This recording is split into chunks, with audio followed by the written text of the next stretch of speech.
En realidad, como sabéis, la Fundación Progreso y Democracia es una pequeña fundación básicamente dedicada a la reflexión política, que es de Unión Progreso y Democracia, que es un pequeño partido, como también sabéis, que, en fin, parece que vamos consiguiendo una cierta influencia, por llamarla así, intelectual o temática, pero poco más, como se puede ver en la gran cantidad de medios de comunicación que se arremolinan en este acto, deslumbrándonos con sus flashes y con sus cámaras, ¿no? Es decir, en realidad le hemos dado el premio a Santiago González no solo porque es amigo y nos encanta lo que escribe, sino para que haya un buen periodista, por lo menos. O sea, de tener la garantía de que alguien iba a contarlo después. Exactamente igual, que no es casualidad, aunque tampoco fue deliberado. Esto de decirlo es un poco, aunque las deliberaciones suelen ser secretas, pero creo que esto no es un secreto que no se puede revelar.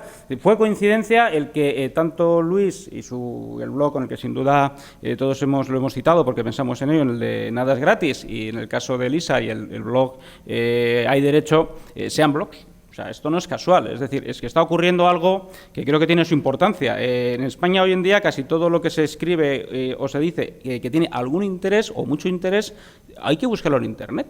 Es decir, hemos llegado a esta situación y no es de extrañar cuando no hace tanto tiempo un periódico muy importante que tenía un premio muy importante, muy bien dotado, se lo dio a sí mismo. Le pareció lo más natural del mundo. Bueno, pues de la misma manera y justamente otros... Porque vamos en dirección contraria, nos parece que no, que lo que tenemos que hacer y que es una labor urgente sin la cual no va a haber poder regeneración ni política, ni de las instituciones, ni de nada, es el buscar en España y fuera de España aquellas personas que dicen cosas porque saben de lo que están hablando, que tienen talento y que además tienen principios y los aplican, cosa que en este país, contra lo que pueda parecer, no solamente se ha convertido en rara avis, sino en motivo de escándalo. Una pequeña anécdota al respecto, bueno, podría contar muchas porque desde luego el ser diputado en este sentido es una mina, ¿no? Pero pues yo ayer mismo comentaba con cierto sarcasmo, he de reconocerlo, la asombrosa declaración de Izquierda Unida en su reciente asamblea de que hay que hacer leyes para la mayoría social. Y comenté, bueno, esto será una especie de dictadura del proletariado desnatada, porque todo el mundo sabe que en una democracia las leyes son iguales para todos. No se puede hacer leyes para una mayoría, ni tampoco para una minoría, por supuesto. Y esto causó un enorme escándalo entre los de Izquierda Unida que me contestaban airados, que yo era un facha por decir estas cosas. Y esto es cierto, o sea, vivimos en un país donde la cultura política, como he sabido, realmente roza la indigencia, pero no porque no haya gente, como en todos los países, que piensa disparates o que no tiene ni idea de lo que está hablando, sino porque somos un país con la peculiaridad extraña de que aquellos que disparatan y dicen estupideces los elevamos a las más altas responsabilidades del Estado. Y esto viene siendo así desde hace mucho tiempo. Antes se refería a Santiago, ¿por qué hemos llegado hasta aquí? Lo de famoso de Mario Vargas Llosa, de Zabalita y el Perú. Bueno, pues porque, en mi opinión, vaya, estamos llegando a la culminación, al paroxismo del régimen de la transición. La transición que sin duda tuvo cosas admirables, pues también tenía cosas que no lo eran tanto. Ha pasado el tiempo las admirables y ahora nos han quedado estas que tenemos, ¿no? Estas que tenemos en que, por ejemplo, la política económica no tiene nada que ver con los hechos.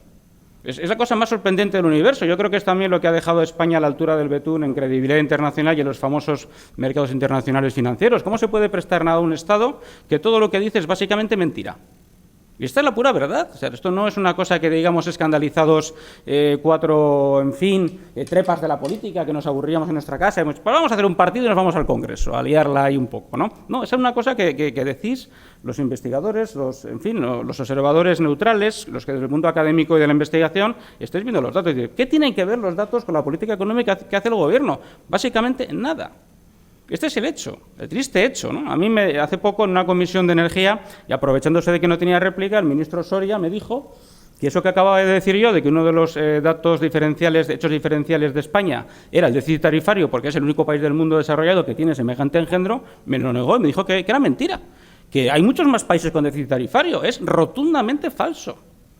Entonces vivimos en un régimen de engaño masivo, creo que esto hay que decirlo, y que por eso una cosa que nos ha tocado a nosotros, y desde luego a vosotros, es tratar de restaurar algo tan elemental como el respeto a la verdad y a los hechos y a los principios. Es un principio jurídico de la democracia el que las leyes son iguales para todos y que la democracia es, en primer lugar, el cumplimiento de las leyes democráticas. Esto no se lo cree nadie en España. Unos porque son víctimas de su sistemático incumplimiento, es decir, la sociedad civil, los ciudadanos en general. Luego también porque es el país, pues es una tradición que ahí tenemos de la picaresca y de cierto cinismo social. Pero es que desde luego en el mundo del poder esto de que las leyes son para cumplirlas es objeto de sarcasmo.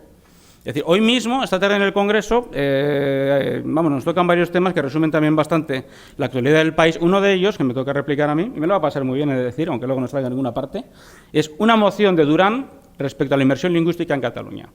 con todo esto que también ha comentado Santiago. Bueno, es que Durán dice, y su partido CiU asume con absoluto cinismo político, que las sentencias no están para cumplirlas, que están ahí pues para decorar las paredes y que las leyes a ellos no les afectan. No solamente eso, sino que encima ya rozando, en fin, ya el triple salto mortal, ellos pretenden hacerse un Estado para que nosotros no tengamos oportunidad de decirles cómo tienen que gobernarse, pero sí vienen aquí a gobernarnos y a decirnos qué leyes tenemos que tener. Leyes que además ellos no piensan cumplir. Esto en cualquier otro país serio hubiera creado una crisis política de magnitudes considerables. Aquí no, aquí es lo normal. Aquí es lo de todos los días, aquí es lo que tenemos, es lo que hay. El primer punto del orden del día de hoy es una propuesta del Partido Socialista sobre los desahucios. Bueno, nosotros presentamos una hace un año, ha pasado ya un año desde entonces, en fin, hablaron de otras cosas, no le dieron mayor importancia, pero entonces decían que no había ningún problema con los desahucios porque los mecanismos que teníamos, jurídicos y legales, eran perfectamente capaces de hacer frente a ese drama social. Bueno, es evidente que es completamente falso, que esto no es así, y eso en un Congreso que no para de producir leyes, que como muy bien decía Elisa, tiene una guerrea permanente, ¿no? Leyes que se contradicen entre sí, normas. Una de las cosas que en uno de los primeros estudios que publicó la Fundación, el del coste del Estado autonómico, en el cual participasteis algunas personas que estaban aquí, se publicó y nadie nos ha refutado jamás, y es un dato escandaloso. En España había cuando hicimos el estudio, habrán crecido 80.000 normas con valor legal vigentes, 80.000. ¿Y qué es lo que has hecho desde entonces? Multiplicarlas. ¿Había pocas? Pues tome usted más. Y así con todo, ¿no? Entonces, de manera que nos encontramos en eso, una situación donde la primera labor política es restaurar el valor de los hechos, o sea, el valor de la verdad fáctica, que también es una verdad moral. Y el valor de las instituciones. Oiga, que estamos aquí para solucionar problemas de la gente, no para crearles más, que es lo que hacemos todos los días, prácticamente. Y, en fin, ya voy finalizando para no alargarnos demasiado, pero una de las frases que más se oyen en el Congreso y en otras instituciones españolas es una, por otra parte, muy del país. Usted a mí no me da lecciones. Cuanto más lecciones necesita el que las dice, más veces lo repite. Claro, muchas veces hay que decirles a uno, perdone usted, yo no le quiero dar lecciones, solo doy lecciones a gente capaz de comprenderlas, y usted no lo es completamente refractario al argumento. Y es cierto, es decir, nosotros en cambio os pedimos que nos deis lecciones, así de claro, porque las necesitamos y porque son necesarias, y porque si no hay esa construcción de inteligencia colectiva, pues desde luego saldremos de la crisis, pero de aquella manera, cuando los aspectos de oportunidad que tiene la crisis para cambiar las cosas están todavía, al menos por parte del establishment, por explorar, porque no lo quieren aceptar y porque tenemos una política que, no nos engañemos, está consagrada exclusivamente a dos objetivos y a nada más que dos, que por una parte es salvar el sistema financiero quebrado, de ahí vienen escándalos como el de Banco de Valencia o el de Bankia, o el de las cajas gallegas, o el de muchísimas cajas de ahorros, casi todas, prácticamente, con 2 o 3 excepciones. Eso por una parte, eso hay que salvarlo como sea, porque era una parte del sistema, en fin, oligopólico político que teníamos en España, y por otra, sostener como sea el sistema de las administraciones públicas, caiga quien caiga. Es decir, se puede hacer todo menos tocar los ayuntamientos, las diputaciones, los parlamentos autonómicos, la propia estructura del Estado. Cualquier otra cosa se puede recortar y restringir, menos esa. Y ese es el triste hecho, esa es la triste realidad, y sin embargo se puede y hay alternativas, ¿no?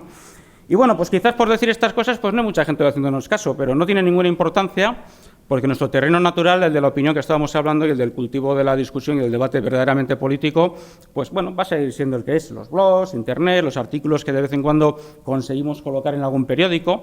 Y yo también en tiempos escribía en periódicos, fundamos un partido y dejó de interesarles todo lo que pensaba. Y el otro día me encontré en una tienda con un señor que me dijo, muy buenos días, soy fulanito, yo le seguía a usted y vivo ahora en Kenia, llevo allí 22 años. Pues qué suerte, no sabe usted lo bien que hace. Y me dice, pero usted ya no escribe. Y yo, no, si no paro de escribir, lo que pasa es que no me publican nada, evidentemente por las razones de las que estamos hablando, ¿no?